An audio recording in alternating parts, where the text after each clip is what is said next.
Hi everyone, आज हमारा history का लेक्चर नंबर 23 रहने वाला है। और आप सभी को पता है हमारा जो ये अर्जुन बैच है डेडिकेटेड है एसएससी एमटीएस एग्ज़ाम के लिए। लेकिन अगर आप साथ में किसी और एग्ज़ाम की तैयारी कर रहे हो, सीजीएल, सीएचएसएल, रेलवे में ग्रुप डी, एनटीपीसी की, तो आपको अलग से पढ़ने की ज़रूरत यहाँ पर नहीं पड़ेगी। यहाँ पर आज इस वीडियो में, इस लेक्चर में हम कवर करेंगे द गांधीयन एरा, मतलब महात्मा गांधी जी के बारे में डिटेल में देखने वाले हैं। बहुत सारे मूवमेंट्स हुए हैं गांधी जी के टाइम पीरियड पर, तो वो सारे हम डिटेल में कवर करेंगे। साथ में राउंड टेबल कॉन्फ्रेंसेस के बारे में भी हम वीडियो के लास्ट वाले सेक्शन में कवर कर रहे होंगे। तो चलिए लेक्चर को शुरू कर लेते हैं विदाउट एनी फर्दर डिले। अब यहाँ पर हम महात्मा गांधी जी के बारे में पढ़ें, उनके नेशनल मूवमेंट में पार्टिसिपेट के बारे में पढ़ें। आप सभी को पता है Mahatma Gandhi ji Indian national movement का पार्ट बनने से पहले महात्मा गांधी जी साउथ अफ्रीका में ब्रिटिश को, अंग्रेजों को चैलेंज कर चुके थे। जो उनका कॉलोनियल रूल था साउथ अफ्रीका में, उसको चैलेंज कर चुके थे। तो सबसे पहले तो उनके थोड़े बर्थ वगैरह के बारे में देखते हैं, फिर उनके इनिशियल फेज, जो लाइफ का फेज है जो कि साउथ अफ्रीका में, वो पढ़ेंगे। फिर उसके बाद जो इंडिया में उन्होंने जो नेशनल मूवमेंट में पार्टिसिपेट किया, उसके बारे में हम कवर कर रहे होंगे। अगर यहाँ पर हम सबसे पहले बात करते हैं महात्मा गांधी जी के जन्म के बारे में, तो इनका जन्म यहाँ पर होता है, जस्ट वेट अ सेकेंड, इनका जन्म यहाँ पर होता है 2 अक्टूबर 1869 पोरबंदर गुजरात में। इनके पेरेंट्स, माताजी का नाम पुतलीबाई गांधी था। वहीं पर फादर साहब का नाम करमचंद गांधी था। इनकी 13 साल की उम्र में शादी हो जाती है, बहुत कम उम्र में, पहले कम ही उम्र में शादी हो जाती थी। तो 13 ईयर की एज में इनकी शादी हो जाती है। किससे शादी होती है? वाइफ, आप सब जानते होंगे। इनकी वाइफ का नाम था कस्तूरबा गांधी। ठीक है, तो यहाँ पर 13 साल की उम्र में इनकी शादी हो जाती है। सितंबर 1888 में ये चले जाते हैं इंग्लैंड। इंग्लैंड क्यों जाते हैं? टू स्टडी लॉ, ये चीज़ आपको पता होनी चाहिए। फिर वापस ये आते हैं 1891 में। वापस कब आते हैं? 1891 में। फिर कुछ टाइम तक इंडिया में ही लॉ की प्रैक्टिस करते हैं। उसके बाद ये साउथ अफ्रीका जाएंगे। अब इनके साउथ अफ्रीका के दौरे के बारे में हम पढ़ें, साउथ अफ्रीका क्यों गए, फिर वहाँ पर जाके क्या क्या किया, उससे पहले थोड़ा सा देख लेते हैं। इनकी जो डेथ है 30 जनवरी 1948 को होती है। अभी आगे हम लास्ट वाले सेक्शन में कवर भी कर रहे होंगे ये सारी चीज़ें। बेसिकली एक प्रेयर मंडप था, बिरला हाउस जिसे बोलते हैं, बिरला हाउस में प्रेयर मंडप था। उधर की तरफ ये वॉकिंग करके जा रहे थे, मतलब चल के जा रहे थे। वहीं पर दिल्ली में इनको गोली मारी जाती है नाथूराम गॉडसे के द्वारा। 3 गोली मारी जाती हैं, ठीक है, एक चेस्ट में, एक स्टोमक में और एक ग्रोइन में। ध्यान रखना, एक बार पेपर में पूछा भी गया था। ठीक है, इनके पॉलिटिकल गुरु आगे चल के जब ये भारत आएंगे तो इनके पॉलिटिकल गुरु बनेंगे गोपाल कृष्ण गोखले। वो आने वाले टाइम में हम सारी चीज़ें देखने वाले हैं। ठीक है, जस्ट ये फैक्ट है, इन्हें याद रख लेना, नोट डाउन कर लेना अगर आप नोट्स बना रहे हो तो। और अगर आपको इस लेक्चर की पीडीएफ चाहिए तो मैं लेक्चर के एंड में बताऊंगा कि आप पीडीएफ कैसे एक्सेस कर सकते हो। अब हम इनके बारे में पढ़ेंगे कि ये अफ्रीका क्यों गए और अफ्रीका जाके इन्होंने क्या क्या किया।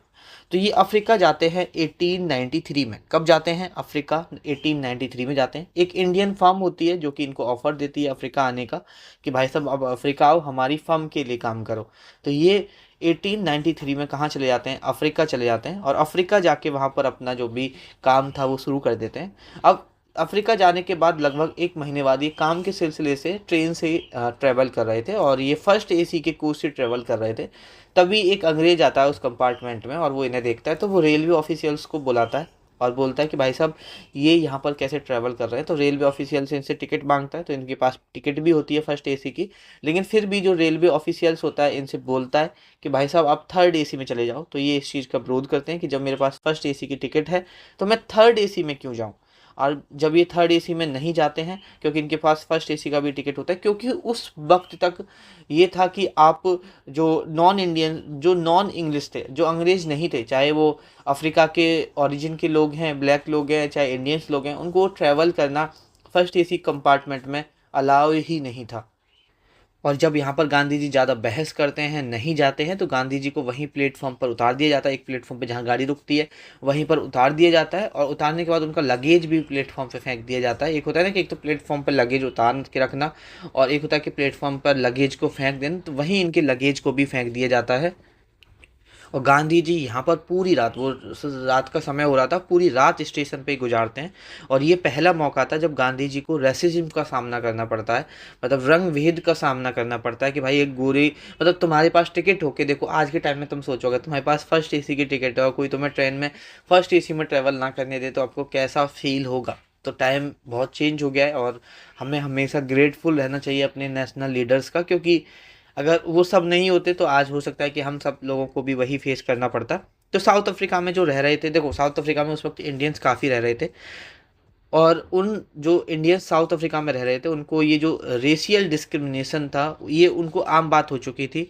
काफ़ी जगह इंडियंस को रात को 9 बजे के बाद जाना भी अलाउ नहीं था। साउथ अफ्रीका में बहुत सारी जगह थी जहाँ पर अंग्रेज़ों ने, क्योंकि अंग्रेज़ों का कॉलोनियल रूल था, तो अंग्रेज़ों के द्वारा वहाँ पर 9 बजे के बाद इंडियंस को जाना भी अलाउ नहीं था। जो पब्लिक फुटपाथ है ना, उसका भी यूज करना बैन था यहाँ पर इंडियंस के लिए। तो गांधी जी क्या करते हैं, गांधी जी वापस तो आ ही जाते हैं, फिर एक दिन सोचते हैं और एक दिन क्या करते हैं कि वहाँ जो इंडियंस रह रहे थे और जो काफ़ी बिजनेसमैन थे, और जो, अब देखो इंडियंस तो बहुत सारे लोग रह रहे थे लेकिन जो मेन मेन इंपॉर्टेंट लोग थे उनकी मीटिंग बुलाते हैं, और उनकी मीटिंग बुलाकर एक होकर शोषण के विरुद्ध आवाज़ उठाने को कहते हैं कि भैया एक हो जाओ और ये जो शोषण हो रहा है उसके विरुद्ध आवाज़ उठाने को बोलते हैं। और यहाँ पर लोग आवाज़ उठाना भी शुरू कर देते हैं। लेकिन यहाँ पर जो गांधी जी गए थे 1893 में गए थे और 1 साल के लिए गए थे, जो भी इनका काम था, ठीक है। अब ये ऐसा तो है नहीं कि भैया वहाँ पे लड़ने के लिए ही गए थे, अपने काम से गए थे, लेकिन वहाँ पे वो लड़ना तो इनडायरेक्टली हो गया था। तो 1894 में गांधी जी अपना काम ख़त्म करके इंडिया वापस जाने की तैयारी कर रहे थे। तभी साउथ अफ्रीका में क्या होता है कि एक पार्लियामेंट में एक ऐसा बिल पास होता है जो कि जो इंडियंस रह रहे हैं साउथ अफ्रीका में उनको जो वोट करने का अधिकार है वो छीन लिया जाता है। अब यहाँ पर गांधी जी के साथ में जो भी लोग लड़ रहे थे, गांधी जी उन सबको बुलाते हैं और बोलते हैं कि भैया ये जो बिल आया है इसको विरोध करो सभी मिलके, ठीक है।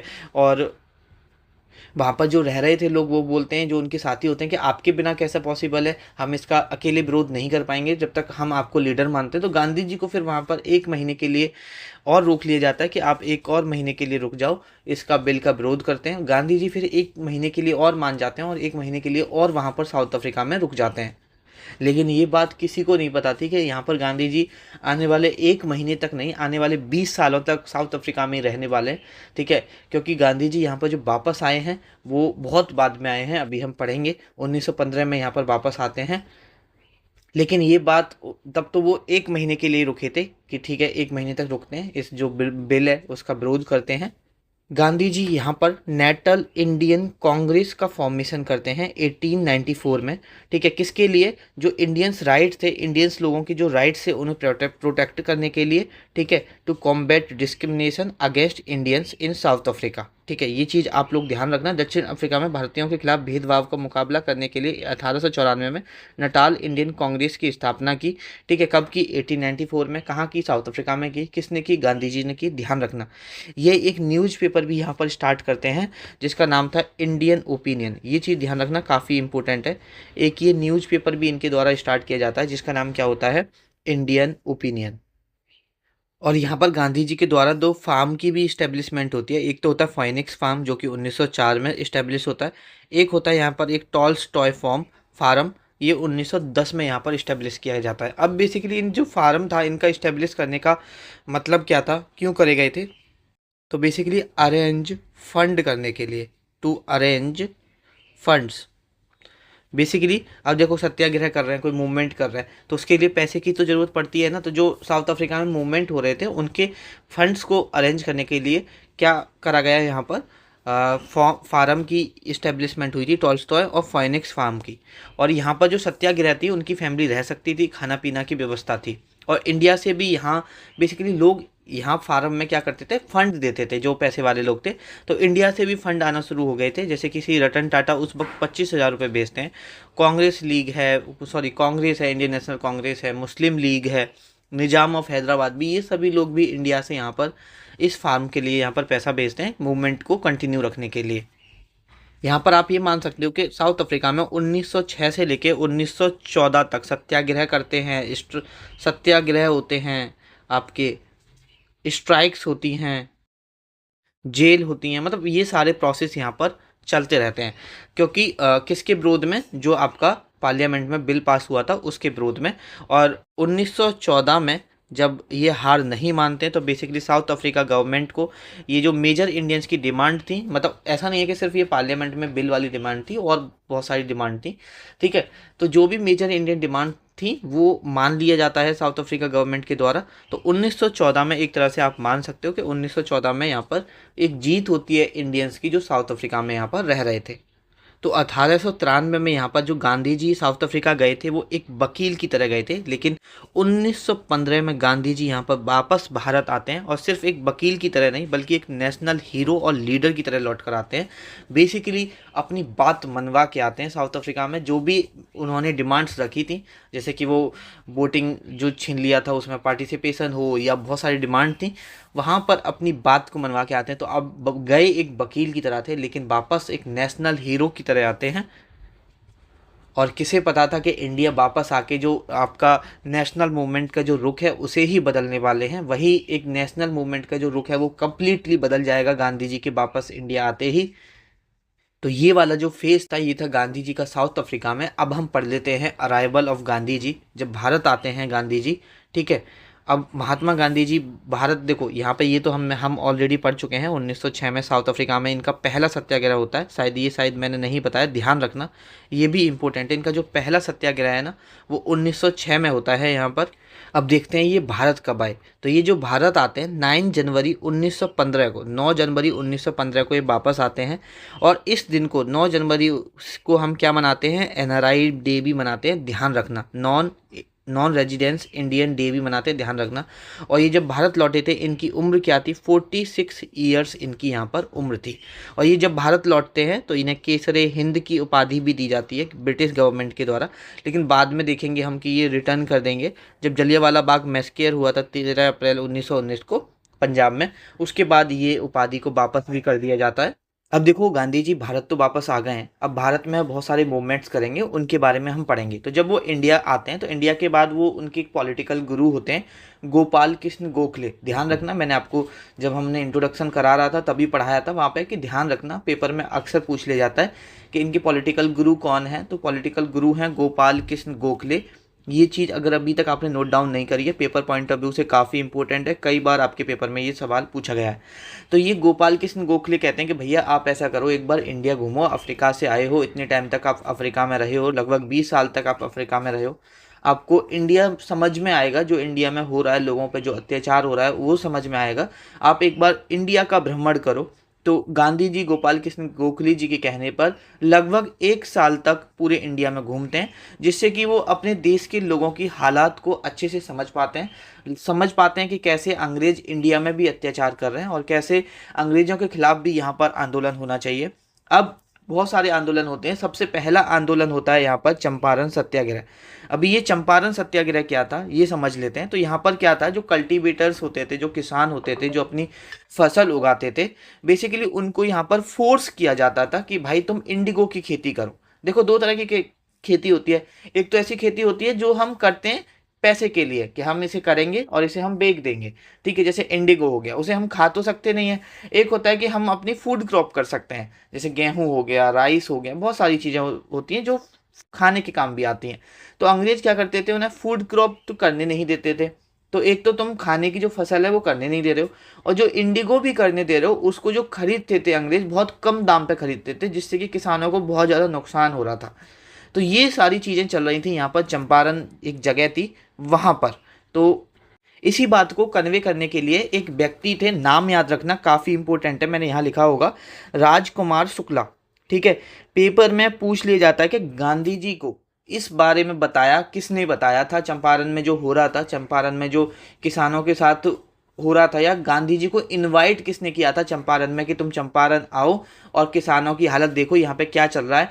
पहले मतलब एक जो कांग्रेस सेशन में पार्टिसिपेट करते हैं गांधी जी, बहुत ज़्यादा पीछे पड़ते हैं राजकुमार शुक्ला, तब जाके गांधी जी मानते हैं और एग्री हो जाते हैं। मतलब राजकुमार शुक्ला जी इतने ज़्यादा मतलब उन्हें कन्विंस्ड कर लेते हैं। पहले तो मना करते हैं महात्मा गांधी जी मैं आ जाऊँगा, लेकिन बाद में उनको कन्विंस्ड करते हैं। फिर गांधी जी उन्हें डेट देते हैं कि इस डेट को हम चंपारण आएंगे। गांधी जी फिर चंपारण जाते हैं। तो चंपारण की स्थिति के बारे में, या चंपारण में गांधी जी को किसने इनवाइट किया, नाम याद रखना, राजकुमार शुक्ला, काफ़ी इंपॉर्टेंट नाम है यहाँ पर।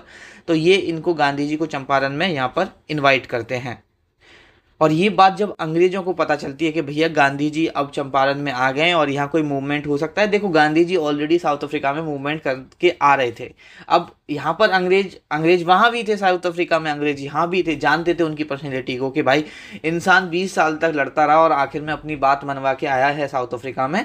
वही बात, वो यही डर था उन्हें कि यार ये ऐसा इंडिया में भी ना हो, तो इसलिए वो पहले से ही थोड़े से डर जाते हैं और खुद ही एक कमेटी का गठन करते हैं और उसमें भी गांधी जी को एक मेंबर बनाया जाता है। और जो कमेटी का डिसीजन आता है वो किसानों के पक्ष में होता है, किसानों की तरफ होता है।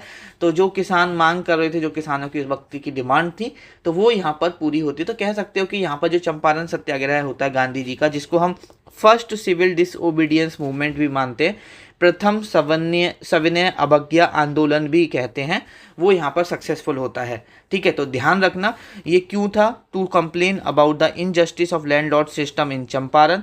इंडिगो फार्मर्स के लिए ये रिवॉल्ट हुआ था। तो कभी इंडिगो रिवॉल्ट नहीं, इंडिगो सत्याग्रह। ठीक है, तो ये चीज़ यहाँ पर ध्यान रखना। उसके बाद 1918 में यहाँ पर एक होता है अहमदाबाद मील स्ट्राइक। अब ये अहमदाबाद मील स्ट्राइक क्या है? सबसे पहले तो अहमदाबाद मील स्ट्राइक के बारे में गांधी जी को किसने इनवाइट किया, किसने बताया, किसने बोला कि भाई साहब आप यहाँ भी आइए, यहाँ भी वर्कर्स की कंडीशन को देखिए, यहाँ पर जो लेबर है उनकी कंडीशन को देखिए। तो ध्यान रखना अनसुईया साराभाई, ये पेपर में पूछ लिया जाता है कि अहमदाबाद मील स्ट्राइक जो हुई थी अहमदाबाद के लिए किसने इनवाइट किया था यहाँ पर गांधी जी को। तो अनसुईया साराभाई, यहाँ पर नाम याद रखना, काफ़ी इंपॉर्टेंट है। और यहाँ पर पहली भूख हड़ताल हुई थी, क्यों हुई थी वो मैं आपको बता देता हूँ। यहाँ पर क्या है, मिल ओनर्स होते थे, मिल में वर्कर्स काम करते थे और एक बोनस मिलता था वर्कर्स को। क्या मिलता था? बोनस मिलता था। मिल ओनर्स क्या चाह रहे थे कि इसको हम ख़त्म कर देते हैं बोनस को। अब बोनस को ख़त्म कर देते हैं तो अब लेबर बोल रहे हैं कि भैया जो हमें आप बोनस दे रहे हो ठीक है उसे ख़त्म कर दो, लेकिन हमारा जो सैलरी है उसको 50% से बढ़ा दो, हमारी जो सैलरी है उसे 50% से बढ़ा दो। लेकिन मिल ओनर्स 50% पर राजी नहीं होते, वो मैक्सिमम 20% बढ़ाने को यहाँ पर तैयार थे। और यहाँ पर लेबर की क्या डिमांड थी, जो वर्कर्स की डिमांड थी वो क्या डिमांड थी, 50% की यहाँ पर डिमांड थी। इसी के लिए यहाँ पर अनसुईया साराभाई इनवाइट करती हैं, यहाँ पर अनसुईया साराभाई इनवाइट करती हैं किसको, महात्मा गांधी जी को। ये चीज़ आप लोग यहाँ पे ध्यान रखना। तो जब महात्मा गांधी जी अहमदाबाद आते हैं और इस मिल स्ट्राइक वर्करों से बात करते हैं, इस जो मिल्स के वर्कर होते हैं उनसे बात करते हैं, तो पहली बात तो वो वर्कर से ही बोलते हैं कि भाई आपकी जो डिमांड है ना 50%, इसको कम करके आप 35% कर दो। देखो मे बी आपके पेपर में नहीं पूछा जाएगा कि कितनी डिमांड कर रहे थे, कितना डिमांड पर राजी हुए, लेकिन हाँ बस याद रखना, मतलब थोड़ा सा पता होना चाहिए कि क्या डिमांड थी, कितने परसेंट वेजेस मांग रहे थे, वो चीज़ें आपको यहाँ पर पता होनी चाहिए। और वो मिल ओनर से भी बात करते हैं, बोलते हैं कि देखो मैंने वर्कर्स का भी यहाँ पर आपका कम करा दिया है, 35% करा दिया है, 50% की जो डिमांड थी, अब आप भी अब जो 20% बढ़ा रहे हो, 15 आप बढ़ा दो, 15 मैंने उधर से कम करा दिया है। देखो 50 में से 15 उधर कम करा दिया, अब 20 में 15 आप बढ़ा दो। लेकिन यहाँ पर मिल ओनर्स नहीं मानते हैं। जब मिल ओनर्स नहीं मानते तो गांधी जी खुद यहाँ पर हंगर स्ट्राइक पे चले जाते हैं, भूख हड़ताल पे चले जाते हैं। और ये पहली बार था जब भारत में हंगर स्ट्राइक होती है गांधी जी के द्वारा। ध्यान रखना, फर्स्ट हंगर स्ट्राइक अहमदाबाद मिल स्ट्राइक 1918 में हुई थी। ये काफ़ी इंपॉर्टेंट है। अगर आपसे पूछे फर्स्ट सिविल डिसओबीडियंस मूवमेंट कौन सा था, तो वो तो चंपारण सत्याग्रह हो गया। बट फर्स्ट यहाँ पर हंगर स्ट्राइक के बारे में अगर आपसे कोई बात करे तो वो अहमदाबाद मिल स्ट्राइक यहाँ पर हो जाएगी। और आप सभी को पता है गांधी जी तो गांधी जी हैं, अपनी बात मनवा के ही मानते हैं। जब तक 35% नहीं बढ़ा देते, जब तक भूख हड़ताल पर रहते हैं, और आखिरकार मिल ओनर्स को यहाँ पर 35% की जो वृद्धि की डिमांड थी वो मान ली जाती है, वो वृद्धि कर दी जाती है। उसके बाद 1918 में ही एक हुआ था खेड़ा सत्याग्रह। अब खेड़ा सत्याग्रह के लिए एक खेड़ा जगह थी, वहाँ पर किसने इनवाइट किया था गांधी जी को, तो सरदार वल्लभ भाई पटेल जी ने यहाँ पर इनवाइट किया था। क्यों किया था? In support of peasants who were not able to pay the land tax due to failure of crops. ठीक है, इसको हम फर्स्ट नॉन कॉपरेशन मूवमेंट भी बोलते हैं, ध्यान रखना। पहला से सिविल डिसोबीडियंस मूवमेंट है ये, जिसे सविनय अवज्ञा आंदोलन बोलते हैं, और ये है पहला असहयोग आंदोलन। ये दोनों में डिफरेंस है, ध्यान रखना। ठीक है, तो खेड़ा सत्याग्रह आपका 1918 में होता है। सरदार वल्लभ भाई पटेल यहाँ पर इनवाइट करते हैं किसको, गांधी जी को, और यहाँ पर किसकी सपोर्ट में करते हैं, किसानों की सपोर्ट में। क्या था बेसिकली, जो आपकी क्रॉप थी उसका फेलियर हो गया था, जो आपकी फसल थी वो बर्बाद हो गई थी, ठीक है। और जब फसल बर्बाद हो गई थी तो लोग जो उस पर टैक्स लगता था अंग्रेजों के द्वारा, वो अगली साल के भी लगाना चाह रहे थे। और वहाँ पर किसानों की डिमांड थी कि हमारी इस साल जो फसल है वो बर्बाद हो गई है, तो हम पे अगली साल के लिए टैक्स ना लगाया जाए, ठीक है। तो उसको जो अंग्रेज थे वो मान नहीं रहे थे, ठीक है। जो उस वक्त वहाँ की लोकल गवर्नमेंट थी, जो वहाँ पर गवर्नमेंट चल रही थी, बेसिकली अंग्रेजों की ही गवर्नमेंट थी, वो यहाँ पर इस चीज़ को मानने को तैयार नहीं थी। तो इसी चीज़ की सपोर्ट के लिए यहाँ पर गांधी जी को खेड़ा में सरदार वल्लभ भाई पटेल द्वारा इनवाइट किया गया था। गांधी जी यहाँ पर खेड़ा में अपना स्ट्राइक मतलब खेड़ा में सत्याग्रह करते हैं, और ये सत्याग्रह काफ़ी दिनों तक चलता है। और ये सत्याग्रह जब तक चलता है, खेड़ा सत्याग्रह, जब तक कि अंग्रेज मान नहीं जाते कि ठीक है भैया आपका जो टैक्स है वो हम माफ़ कर देते हैं। यहाँ पर बाद में at the end of this satyagraha आपका जो टैक्स है वो माफ़ कर दिया जाता है। अब आगे देख लेते हैं, जस्ट वेट अ सेकेंड। उसके बाद आपका होता है खिलाफत आंदोलन। देखो खिलाफत आंदोलन के बारे में मैं ऑलरेडी आपको बता चुका हूँ, ठीक है, जो कि स्टार्ट होता है 1919 में बाई अली ब्रदर्स। इसमें जो शौकत अली थे और मौलाना अली थे वो यहाँ पर स्टार्ट करते हैं, और महात्मा गांधी इस मूवमेंट को सपोर्ट करते हैं।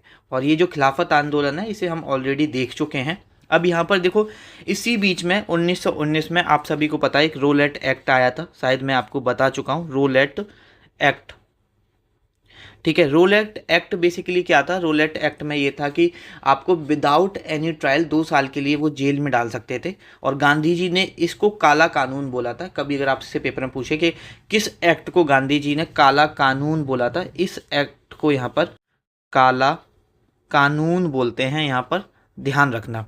और इसके अगेंस्ट एक सत्याग्रह किया जाता है जिसका नाम था रोलेट सत्याग्रह। रोलेट सत्याग्रह, कौन सा सत्याग्रह था यहाँ पर, रोलेट सत्याग्रह था। ये चीज़ यहाँ पर ध्यान रखना। और यहाँ पर जो ये सत्याग्रह होता है ना, रोलेट सत्याग्रह, 6 अप्रैल 1919 में इस एक्ट के खिलाफ पूरे भारत में आंदोलन किया जाता है, ठीक है। वहीं पर 6 अप्रैल 1919 में पूरे भारत में इस रोलेट एक्ट के खिलाफ यहाँ पर क्या होता है, ये आया था आपका रोलेट एक्ट आया था मार्च में आया था, मार्च 1919 में। और 6 अप्रैल 1919 में, मतलब 6 अप्रैल को इसके खिलाफ पूरे भारत में आंदोलन होता है। वहीं पर 9 अप्रैल 1919 को अंग्रेज़ों ने पंजाब के 2 बड़े लीडर, जो मैं आपको बताया था जब जलियांवाला बाग मैसेकर के बारे में पढ़ा रहा था, एक सैफुद्दीन किचलू थे, ठीक है, वो लिखा चुका हूँ तो दोबारा लिखने की जरूरत नहीं है। सैफुद्दीन किचलू और डॉक्टर सत्यपाल को अरेस्ट किया था, जिनकी अरेस्ट के लिए यहाँ पर क्या हो रहा था, यहाँ पर जो जलियांवाला बाग मैसेकर, जो जलियांवाला बाग था, वहाँ पर लोग इकट्ठे हुए थे। एक तो इस एक्ट का विरोध कर रहे थे, साथ में जो यहाँ पर सैफुद्दीन किचलू थे और डॉक्टर सत्यपाल थे, यहाँ पर उन दोनों के अरेस्ट के खिलाफ भी यहाँ पर प्रोटेस्ट चल रहा था, ठीक है। तो ये तो बात आपको पता ही है, जलियांवाला बाग हम पढ़ ही चुके हैं, जब 13 अप्रैल को हुआ था ये, ठीक है। जनरल डायर ने यहाँ पर 13 अप्रैल 1919 को यहाँ पर ये होता है जलियांवाला बाग मैसेकर। तो ये मैं ऑलरेडी आपको बता चुका हूँ, तो दोबारा पढ़ने की कोई ज़रूरत नहीं है यहाँ पर। अब यहाँ पर हम देखेंगे एक इम्पोर्टेंट मूवमेंट के बारे में, जस्ट वेट अ सेकेंड, मैं यहाँ पर ये रफ कर लेता हूँ, ठीक है। अभी हम देखने वाले हैं एक इम्पोर्टेंट मूवमेंट के बारे में जिसको हम नॉन कॉपरेशन मूवमेंट कहते हैं। देखो अगर हम बात करें ना 1919 तक 1920 तक भारत की आते आते, एक तो देश की हालत, जो इकोनॉमिक कंडीशन थी ना, बहुत बुरी तरह से बिगड़ चुकी थी। कह सकते हो कि अंग्रेजों ने पूरा देश हमारा खकोला करके डाल दिया था। जो गुड्स की प्राइस थी, वस्तुओं की जो प्राइस थी वो काफ़ी बढ़ चुकी थी। टैक्स इन लोगों ने बढ़ा दिया। साथ में ये रोलेट एक्ट लेके आए कि भैया कोई भी तुम्हारे अगेंस्ट बोले, कोई छोटी सी बात हो, कुछ भी हो, विदाउट ट्रायल आप 2 साल तक जेल में डाल सकते हो। साथ में 1919 में हमने देखा जलियांवाला बाग मैसेकर हो जाता है। तो कोई एक बड़े आंदोलन की यहाँ पर ज़रूरत थी। तो उसी को देखते हुए सितंबर 1920 में यहाँ पर एक आईएनसी का स्पेशल सेशन ऑर्गेनाइज किया जाता है। आईएनसी का स्पेशल सेशन यहाँ पर आपका ऑर्गेनाइज किया जाता है। कहाँ पर? कैलकटा में यहाँ पर आईएनसी का एक स्पेशल सेशन ऑर्गेनाइज किया जाता है। और इसी सेशन में, कभी आपसे पूछे किस सेशन में नॉन कॉपरेशन मूवमेंट का अप्रूवल मिला था, इसी सेशन में अप्रूवल बोलो या हिंदी वाले मंजूरी बोलो, नॉन कॉपरेशन मूवमेंट का यहाँ पर मंजूरी मिली थी। अब यहाँ पर नॉन कॉपरेशन मूवमेंट जब हमारा स्टार्ट हुआ था, वो बहुत सारी चीज़ों को साथ में लेके स्टार्ट हुआ था, जैसे कि खिलाफत मूवमेंट भी चल रहा था उस वक्त। तो जो फेवरेबल ट्रीटी होनी चाहिए, मतलब अंग्रेज़ों को जो तुर्की के साथ, मैंने खिलाफत मूवमेंट बताया था ना, क्योंकि वहाँ पर जो खलीफा की पोस्ट थी वो हटा दी गई थी। तो अब यहाँ पर मुसलमानों को भी साथ में लेके चलना था, जो अली ब्रदर्स स्ट्राइक कर रहे थे, तो उसको इन्होंने नॉन कॉपरेशन मूवमेंट में ही साथ में लेके चलना स्टार्ट किया। तो यहाँ पर फेवरेबल ट्रीटी विद तुर्की के साथ यहाँ पर इनकी डिमांड थी। अपने यहाँ इस्टेब्लिशमेंट, हमारे यहाँ स्वराज का इस्टेब्लिशमेंट होना चाहिए, उसकी डिमांड थी। ठीक है, और बहुत सारी डिमांड थी इस नॉन कॉपरेशन मूवमेंट में। ठीक है, इस डिमांड के साथ ये नॉन कॉपरेशन मूवमेंट यहाँ पर शुरू किया जाता है। और ये नॉन कॉपरेशन मूवमेंट क्या था, बेसिकली यहाँ पर बॉयकॉट करना है आपको जो गवर्नमेंट स्कूल हैं। अब यहाँ पर गवर्नमेंट स्कूल में आप नहीं जाओगे, अगर जा रहे हो अपने बच्चों को नहीं भेजोगे, कॉलेज में नहीं जाओगे आप, लॉ कोर्ट्स जो होते हैं उनमें नहीं जाओगे, फॉरेन कपड़े नहीं खरीदोगे, मतलब कोई भी अंग्रेज़ों के बनाए हुए स्कूल हो, कुछ भी हो, किसी में भी पढ़ने नहीं जाओगे, कोई संस्था हो उसमें काम करने नहीं जाओगे। ठीक है, उनकी कोई भी वस्तु हो उसका इस्तेमाल नहीं करोगे। कहने का मतलब है हम उनके साथ कॉपरेट नहीं करेंगे, हम झगड़ नहीं रहे, उनसे लड़ नहीं रहे, लेकिन हम उनके साथ कॉपरेट नहीं करेंगे। उनका जो भी वस्तुएं होंगी, जो भी चीज़ें हैं, उनका यूज नहीं करेंगे। और वो तो हमारा राइट है, वो तो हम कर सकते हैं। हम नहीं चाह रहे भैया आपकी चीज़ें खरीदना, हम नहीं चाह रहे आपके स्कूल में पढ़ना, हमारी मर्जी है। ठीक है, तो ये सारा यहाँ पर नॉन कॉपरेशन मूवमेंट स्टार्ट होता है 1920 में, ये ध्यान रखना। और समाज का लगभग हर वर्ग इसमें पार्टिसिपेट करता है, चाहे वो मिडिल क्लास हो, बिजनेस क्लास हो, फार्मर्स हो, स्टूडेंट्स हो, वुमेन्स हो, कोई भी हो, हर मतलब बहुत बड़े लेवल पर ये यहाँ पर मूवमेंट होने वाला है। और बेसिकली हर वर्ग के लोग यहाँ पर पार्टिसिपेट करते हैं। और पहली बार जो ये नेशनल मूवमेंट से बड़ी संख्या में मुसलमान भी जुड़े थे, मुस्लिम जो थे बहुत बड़ी संख्या में इस मूवमेंट से जुड़ते हैं, पहली बार, जो कि नेशनल मूवमेंट था। ठीक है, तो अगर कभी आपसे वैसे इतना डेप्थ में पूछेगा कि नहीं कि नेशनल मूवमेंट में सबसे बड़ी संख्या में मुस्लिम लोग कब जुड़े थे, तो वो नॉन कॉपरेटिव कॉपरेशन मूवमेंट ही था। बस ध्यान रखो, लेकिन जस्ट सिंपल पूछता है आपसे कि जो नॉन कॉपरेशन मूवमेंट है वो कब स्टार्ट हुआ, 1920 में। कौन स्टार्ट करता है, महात्मा गांधी जी इनिशिएट करते हैं। और इसका अप्रूवल कब मिलता है, तो सितंबर 1920 का जो आईएनसी का स्पेशल सेशन हुआ कैलकाटा में, वहाँ पर इसका अप्रूवल मिलता है।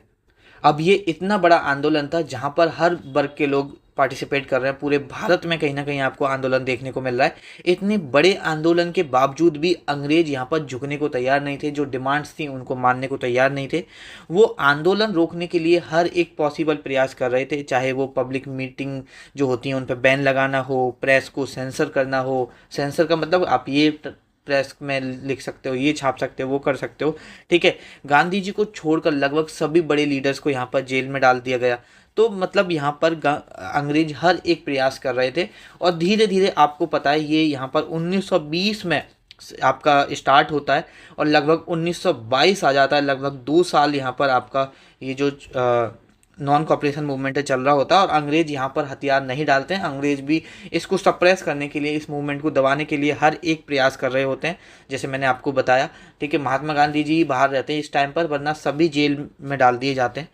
और उसके बाद एक ऐसी घटना होती है जहाँ पर महात्मा गांधी जी इसको वापस ले लेते हैं, वो है चौरी चौरा इंसिडेंट्स। बेसिकली यहाँ क्या था कि यहाँ पर चौरी चौरा इंसिडेंट्स, पहले तो ध्यान रखो 4 फरवरी 1922 को हुआ था। ठीक है, डेट याद होनी चाहिए आपको, एटलीस्ट 1922 तो याद होना चाहिए। लगभग 22 पुलिसकर्मी थे जो यहाँ पर मारे गए थे। तो बेसिकली क्या था, यहाँ पर आंदोलन कर रहे थे लोग, लीडर्स को, यहाँ पर जो आंदोलन कर रहे थे उनके जो लोग थे, जैसे बहुत सारे लोग यहाँ पर आंदोलन कर रहे थे, उनका एक लीडर्स था। उसमें क्या था कि जो पुलिस वाले थे ना, उन्होंने उनके लीडर्स को काफ़ी मारा था।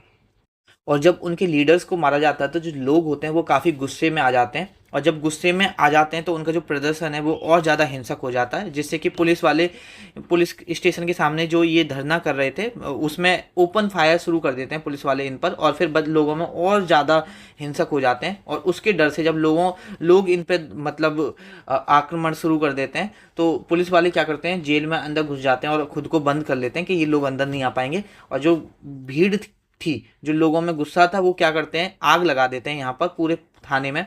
और लगभग 22 पुलिस वाले यहाँ पर मारे जाते हैं। और इस इंसिडेंट्स को देखते ही हुए ही गांधी जी का जो नॉन कॉपरेटिव मूवमेंट था वो यहाँ पर वापस ले लेते हैं। और इससे काफ़ी जो नेशनलिस्ट लीडर होते हैं वो भी नाराज़ हो जाते हैं, जैसे कि जो बेसिकली एक्सट्रीमिस्ट थे, चाहे वो CR दास हैं, मोतीलाल नेहरू हैं, सुभाष चंद्र बोस हैं, कि भाई ये बोलते हैं कि आपने एक इंसिडेंट्स के लिए पूरा मूवमेंट क्यों वापस लिया, लेकिन गांधी जी ने जो ये मूवमेंट वापस लिया उसके बहुत सारे यहाँ पर रीजंस थे।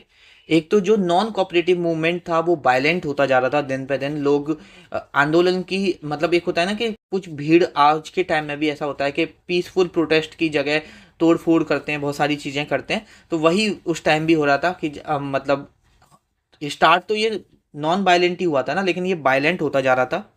और हिंसक आंदोलन को गांधी जी को ये तो पता था कि जो हिंसक आंदोलन है उसको अंग्रेजों को काफ़ी आसानी से दबा सकते हैं। देखो वही बात है, अगर आज आप प्रोटेस्ट करो, उस वक्त सरकार कौन था, अंग्रेज सरकार थे ना।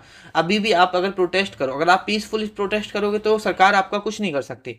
बट वहीं अगर आप वायलेंट हो जाओगे, हिंसक हो जाओगे, तो सरकार आपको जेल में डाल सकती है, आप पर ओपन फायर भी कर सकती है, अगर ज़्यादा हो जाता है तो कुछ भी कर सकती है यहाँ पर सरकार। अगर तो गांधी जी को पता था कि अगर ये और ज़्यादा वायलेंट होगा तो ऑलरेडी यहाँ पर वो हर एक प्रयास तो कर ही रहे हैं अंग्रेज, तो अपने आप ही ये सप्रेस कर देंगे। और आंदोलन के थकावट के साइन भी दिखने लगे थे। लगभग 2 साल हो गए थे यहाँ पर। देखो 2 साल में लोग भी तो फ्रस्ट्रेटेड हो जाते हैं, कहीं ना कहीं लोग वायलेंट हो ही जाते हैं कि भाई कब तक हम नॉन कोऑपरेटिव ही रहते रहेंगे, कब तक हम पीसफुल प्रोटेस्ट करते रहेंगे। तो थकावट के साइन भी नज़र आने लगते हैं आंदोलन में।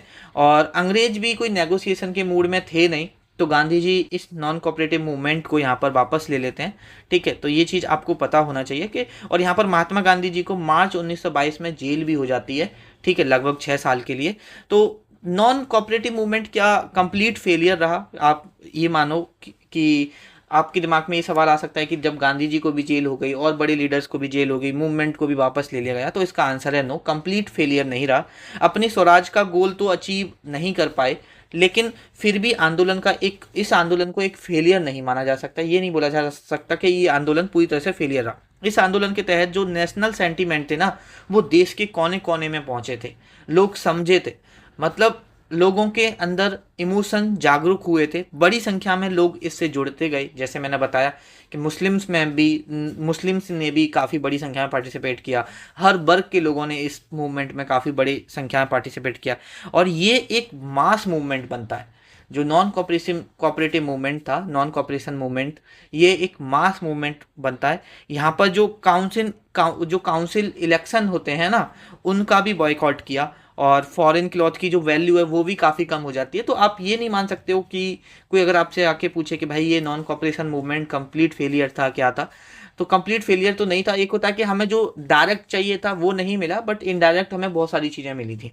ठीक है, तो वही चीज़ यहाँ पर रहा। आगे देख लेते हैं अब, जस्ट वेट अ सेकेंड। उसके बाद आपका, ये तो मैं आपको पढ़ा ही चुका हूँ जब हम आईएनसी के कांग्रेस सेशन पढ़ रहे थे, कि गांधी जी को यहाँ पर प्रेसिडेंट बनते हैं, अध्यक्ष बनते हैं, आईएनसी के कांग्रेस के अध्यक्ष बनते हैं 1924 में।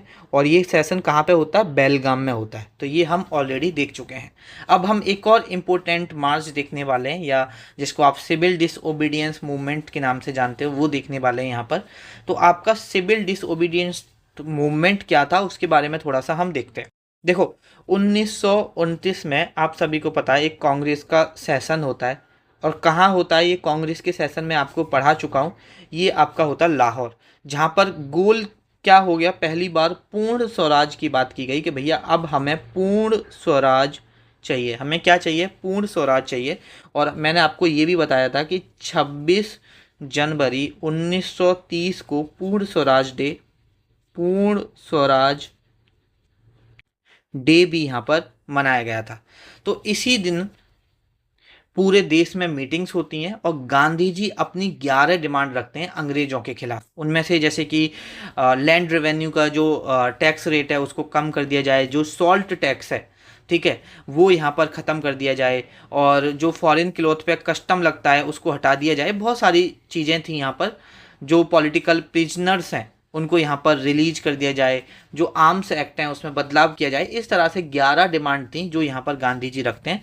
अब सरकार की तरफ से कोई भी यहाँ पर रेस्पॉन्स नहीं दिखता है जो गांधी जी ये डिमांड रखते हैं उनकी। तो कांग्रेस मीटिंग करती है और ये तय होता है कि यहाँ पर जो कांग्रेस की मीटिंग होती है, साबरमती जो आश्रम था एक बेसिकली गांधी जी ने बनाया था, वहाँ पर ये मीटिंग होती है। और इस मीटिंग में महात्मा गांधी जी को फुल पावर दे दी जाती है कि कांग्रेस की आप अपने हिसाब से, मतलब कांग्रेस यहाँ पर फुल पावर दे देती है कि आप अपने हिसाब से डेट चुन लो, जगह चुन लो, ठीक है, सिविल डिसओबीडियंस मूवमेंट करने के लिए। तो गांधी जी यहाँ पर दांडी मार्च करते हैं, सॉल्ट मार्च करते हैं 12 मार्च 1930 को। एग्जैक्ट डेट याद रखना, पेपर में पूछा जाता है। और ये बेसिकली स्टार्ट कहाँ से होता है, साबरमती आश्रम से स्टार्ट होता है। और दांडी एक जगह थी जो कि कोस्टल विलेज है, वहाँ तक ये पैदल जाते हैं। 240 माइल की जगह, मतलब डिस्टेंस है अगर आपसे माइल में पूछे, और यहाँ पर 387 किलोमीटर है, कभी कभी डिस्टेंस ही पूछ लेता है। और वहाँ पर जाके ये ब्रेक करते हैं साल्ट लॉ को, प्रोड्यूस करके समुद्र से सॉल्ट को लेके, जो सॉल्ट लॉ था जो कि इंडियंस की सॉल्ट प्रोड्यूस नहीं कर सकते, उस सॉल्ट लॉ जो कि नमक का कानून था उसे तोड़ते हैं। और इस वक्त कभी अगर आपसे पूछ ले दांडी मार्च के वक्त वाइस रॉय कौन था, तो लॉर्ड इरविन यहाँ पर कौन था, वाइस रॉय था।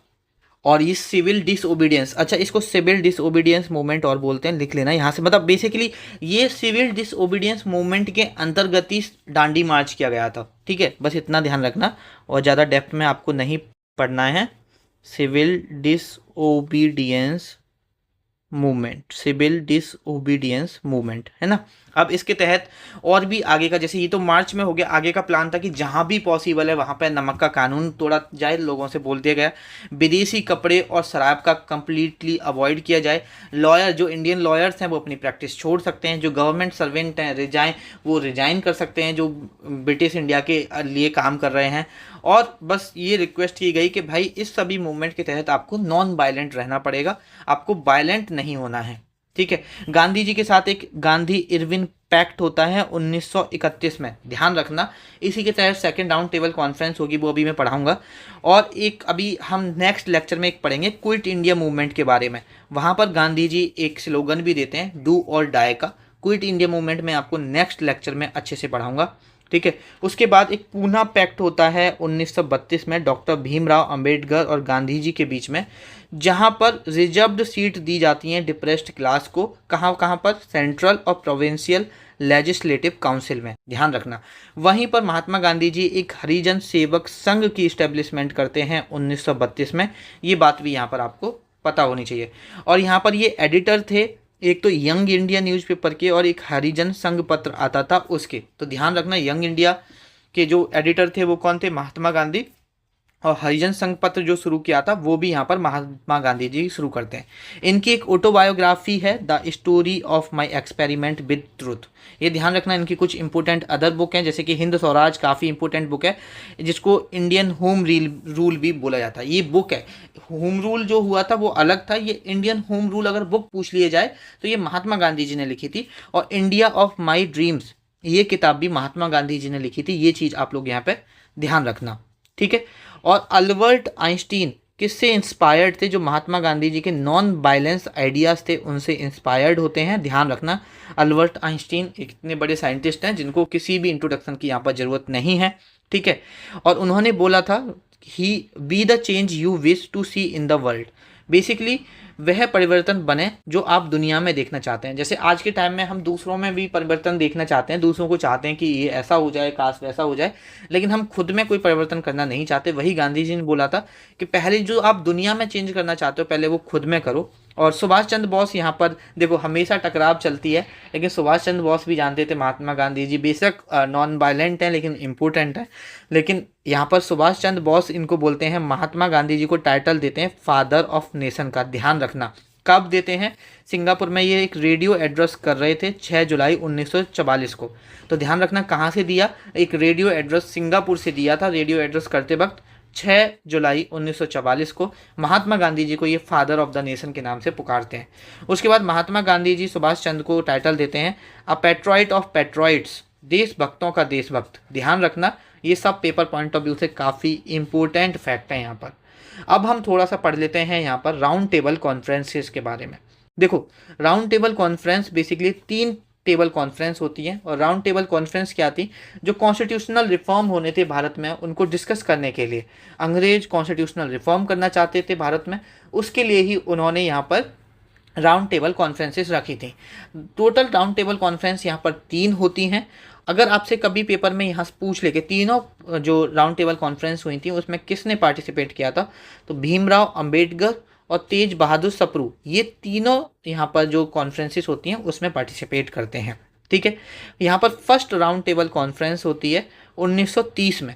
जिसमें कि 74 डेलीगेट्स होते हैं भारत से, ध्यान रखना, जो कि यहाँ पर अटेंड करते हैं, but INC Indian national Congress में पार्टिसिपेट नहीं करती है, ये चीज़ आपको पता होना चाहिए।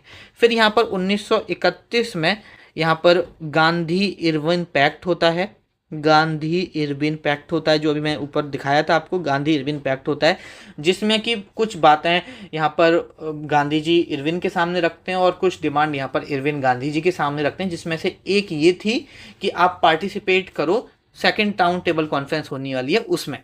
तो दोनों ही अपनी अपनी बातों पे एग्री हो जाते हैं और इसके चलते सेकेंड राउंड टेबल कॉन्फ्रेंस 1931 में जो होती है उसमें महात्मा गांधी जी यहाँ पर पार्टिसिपेट करते हैं, किसके बिहाफ पर, इंडियन नेशनल कांग्रेस के बिहाफ पर।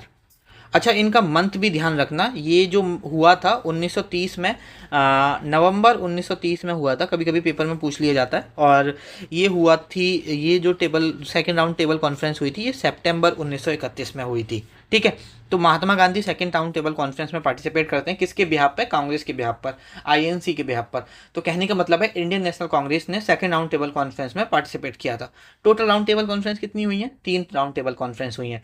3 राउंड टेबल कॉन्फ्रेंस में से सिर्फ एक ही जो कि सेकंड होती है उसी में आईएनसी यहाँ पर पार्टिसिपेट करती है, ध्यान रखना। जो लास्ट यहाँ पर राउंड टेबल कॉन्फ्रेंस होती है वो यहाँ पर होती है नवंबर दिसंबर के समथिंग होती है, नवंबर दिसंबर में यहाँ पर सेकेंड राउंड टेबल कॉन्फ्रेंस चलती है, और कांग्रेस इसमें पार्टिसिपेट नहीं करती, क्योंकि कांग्रेस समझ चुकी थी अंग्रेजों की मानसिकता, कि अंग्रेजों की मानसिकता कुछ नहीं है, कोई रिफॉर्म नहीं करना चाहते हैं, सब ये अपना भला ही दिख रहे हैं। ठीक है, तो यहाँ पर हमने महात्मा गांधी जी के बारे में पढ़ा और सेकेंड राउंड टेबल कॉन्फ्रेंसिस के बारे में पढ़ा। अभी इससे रिलेटेड जो MTS 2024 में सवाल पूछे गए हैं वो हम देख लेते हैं। Who is the author of the story of my experiment with truth. तो यहाँ पर जो इसके ऑथर है वो आप सभी को पता है, अभी हम पढ़ के आ रहे हैं, महात्मा गांधी हैं, मोहनदास करमचंद गांधी हैं यहाँ पर। उसके बाद अगर हम नेक्स्ट क्वेश्चन देखते हैं, 1917 Mahatma Gandhi started his first satyagraha in India against the forced cultivation of indigo by Europeans in which of the following district of British India. तो ये कहाँ पर करते हैं, ये चंपारण में करते हैं। ठीक है, आगे देख लेते हैं, which was the first round table conference started by British government in London. तो जो लंदन में, अच्छा ये जो राउंड टेबल कॉन्फ्रेंस हुई थी लंदन में हुई थी, ये चीज़ भी ध्यान रखना, वहाँ पर मैंने नहीं लिखवाई है, ध्यान रखना, इंडिया में नहीं हुई थी। नवंबर 1930 में ये यहाँ पर होती है, ये अभी मैं आपको पढ़ा के आ रहा हूँ। उसके बाद which of the following agreement led Mahatma Gandhi to attend the second round table conference. तो वो कौन सा पैक्ट हुआ था, गांधी इरविन पैक्ट हुआ था, ये चीज़ आपको पता होनी चाहिए। ठीक है, तो ये 4 सवाल ही हैं जो यहाँ पर 2024 में महात्मा गांधी जी से बने हैं। बाद बाकी का मैं आशा करता हूँ कि आपको लेक्चर अच्छा लगा होगा। आप लोग अपनी फीडबैक शेयर नहीं करते, एक बार फिर से रिक्वेस्ट करूँगा कि आपकी फीडबैक ही मेरे लिए वैल्यूबल होती है। देखो, बहुत सारी चीज़ों को सिचुएशन अभी ठीक है, वो सारी चीज़ों को छोड़ते हैं, बट अपनी फीडबैक प्लीज़ ज़रूर शेयर करना। और अगर आप इसके नोट्स बना रहे हो बहुत अच्छी बात है, अगर इसके आप नोट्स बना नहीं पा रहे हो या आपके पास टाइम नहीं है, या अगर आप इसके नोट्स डिजिटल नोट्स चाहते हो तो हमने एक पेड ग्रुप बनाया हुआ है जिसकी प्राइस सिर्फ 299 है, जिसमें देखो अभी मैंने कंप्लीट स्टैटिक जीके करा दी है, तो उसकी आपको PDF की कंपाइलेशन मिल जाएगी, हिंदी में अलग इंग्लिश में अलग। हम हिस्ट्री के हर लेक्चर का, जब हमारा लेक्चर अपलोड होता है उसी वक्त हम हिंदी में और इंग्लिश में दोनों में डिजिटल नोट्स PDF अपलोड कर देते हैं यहाँ पर। उसके बाद अपकमिंग में आपको ज्योग्राफी कराने वाला हूँ, इकोनॉमिक्स कराने वाला हूँ, पॉलिटी कराने वाला हूँ, साइंस कराने वाला हूँ, करंट अफेयर कराने वाला हूँ, इंग्लिश के इंपोर्टेंट ग्रामर रूल कराने वाला हूँ। सभी की PDF हिंदी में अलग इंग्लिश में अलग आपको इसी ग्रुप में मिल जाएगी, और आपको सिर्फ एक बार पे करना, बार बार पे नहीं करना। 299 में आप सभी सब्जेक्ट के आने वाले टाइम में आपको जैसे जैसे लेक्चर होते जाएंगे वैसे वैसे आपको PDF मिलती जाएगी। PDF ग्रुप ज्वाइन करने के लिए आप इस नंबर पर मैसेज कर सकते हो कि भैया मुझे PDF ग्रुप ज्वाइन करना है, आपको बता दिया जाएगा कि कैसे आपको पे करना है। बेसिकली एक QR सेंड किया जाएगा, उस पर आप पे करके स्क्रीनशॉट भेजोगे, विद इन 24 आवर्स आपको उस ग्रुप में ऐड कर दिया जाएगा। चलिए, आपसे मुलाकात होगी नेक्स्ट लेक्चर में, तब तक के लिए पढ़ते रहिए और ख्याल रखिए।